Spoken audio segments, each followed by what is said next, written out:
This video is dedicated to my father of blessed memory, whose yahrzeit was today, the 19th day of the Jewish month of Elul. In honor of the yahrzeit, I was honored to read the Haftorah yesterday. Jewish law requires the public recital of a portion of the 5 books of Moses from a handwritten parchment Torah scroll in every synagogue, every Shabbat, and Jewish holiday. The 5 books are divided so that they are completed every single year. After reciting the Torah portion, a chapter is read from the books of the prophets. Our sages chose chapters from the 19 books of the prophets that relate to the Torah portion of that day, or to the specific time of year. Yesterday we read Isaiah chapter 60. The book of Isaiah contains some of the most beautiful and poetic prophecies in all of the 24 books of the Hebrew Bible. Yesterday's was no exception. I would like to share with you some of the insights that went through my mind as I was reading it to the congregation. Isaiah, as well as other prophets, often direct their prophecies to Jerusalem. They speak of Jerusalem as if it were alive. They talk of her pain and her tears during the time that the Jews were exiled from her. And they talk about her unmitigated joy when all the Jews will return with the coming of Mashiach. It is as though the collective soul of the Jewish people scattered throughout the 4 corners of the world and spread throughout 4,000 years of history are all united to form a single soul which permeates the body of Jerusalem.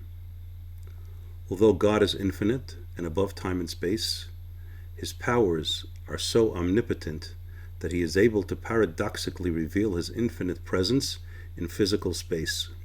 That space is Jerusalem, with its nucleus on the Temple Mount in the innermost sanctum of the Holy Temple.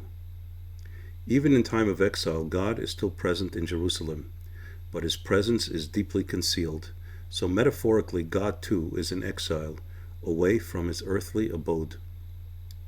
When the Jewish people are in exile and God is in exile, Jerusalem becomes the personification of a sad and lowly woman, who both her husband and her children have been taken from her. In chapter 60, Isaiah is addressing Jerusalem and transporting her to the time when God and the Jewish people will once again celebrate life together as a family in the holy city of Jerusalem, this time for all eternity. The prophet begins, "Rise, shine, for your light has arrived, and God's glory has shone upon you. Darkness will cover the inhabitants of the world, and thick clouds will blind all governments, but God will shine on you, and his glory will be seen through you. Nations will walk by your light, and kings by your shining brilliance." These words are so comforting. Without them, any thinking person who observes the world today and is not plunged into deep depression and despair would not be considered fully present in reality. Something would be seriously wrong with their cognitive abilities or their emotional health, because anyone with functioning mindfulness is keenly aware that the ones who are in leadership positions in government, in academia, and in the media, which is responsible for creating the conceptual universe for all the inhabitants of this world, all of the above have lost any semblance of moral clarity.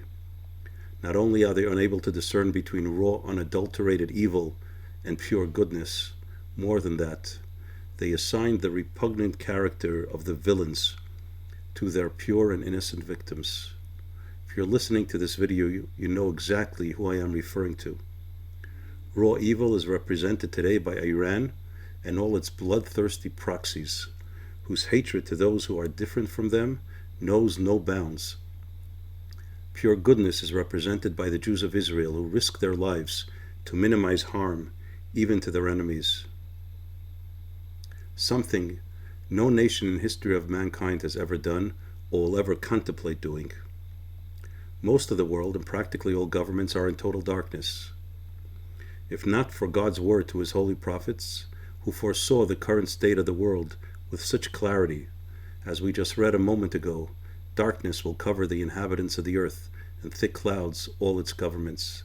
If not for those and similar prophecies throughout the 24 books of the Bible, upstanding and moral human beings with a head on their shoulders would give up hope.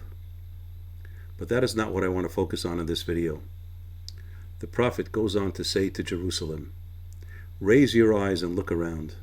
The people of the world have gathered to come to you, bringing with them your sons from afar and your daughters who they carry on their shoulders." He repeats the same idea a little further in verse 9. "The ships of Tarshish will bring your sons from afar." This is a fascinating prophecy that at first glance is very puzzling. For why would non-Jews coming to Jerusalem have to bring Jewish children with them? Why don't the Jewish children come with their own parents? The meaning was made clear to me this Shabbat. Isaiah was shown an accurate vision of the reality in America in 2024, which I am sure was very surprising to Isaiah 2,500 years ago. How could he have imagined such a large portion of the Jewish people living in total darkness? There are millions of Jews in America that plan to cast their vote for a woman who is a ferocious enemy of the state of Israel and does not even pretend to hide it. How could any upstanding American citizen, let alone a Jew, desire to put such a morally bankrupt individual in charge of the most powerful nation on earth? On the other hand, millions of God-fearing Gentiles see the truth and stand together with the Jews of Israel. They are utterly repulsed by the notion of putting someone in the Oval Office who has repeatedly and incessantly spewed forth the blood libel that the IDF deliberately targets innocent civilians, and that therefore she would most definitely consider a total embargo on all arms deliveries to the State of Israel. And all this, while Israel is fighting an existential war against the vicious Iranian tentacles surrounding her on all sides. Isaiah metaphorically refers to these clueless Jews as little children who cannot tell right from wrong. They have been poisoned by the asinine and even malicious culture in which they foolishly decided to assimilate into. The prophet refers to the righteous Gentiles as the adults who will be the ones educating them and encouraging them to reassess their inverted perception of reality and to join them as they travel to Jerusalem to pray to Almighty God in the Holy Temple.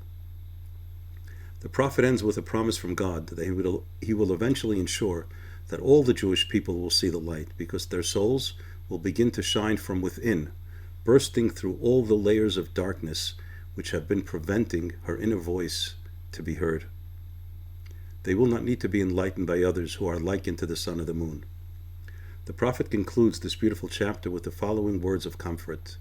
"You will no longer need the sun for daylight or the moon to give light at night. God will always be your light, and your God will be your glory. Your sun will never set, and your moon will not be eclipsed. For God will always be your light, and your days of mourning will come to an end. Your people are all righteous, and they will inherit the land forever. They are the shoot I planted, my handiwork in which I glory. The smallest will become 1,000, and the youngest a mighty tribe. I, God, will hasten it in its time. May that time be now."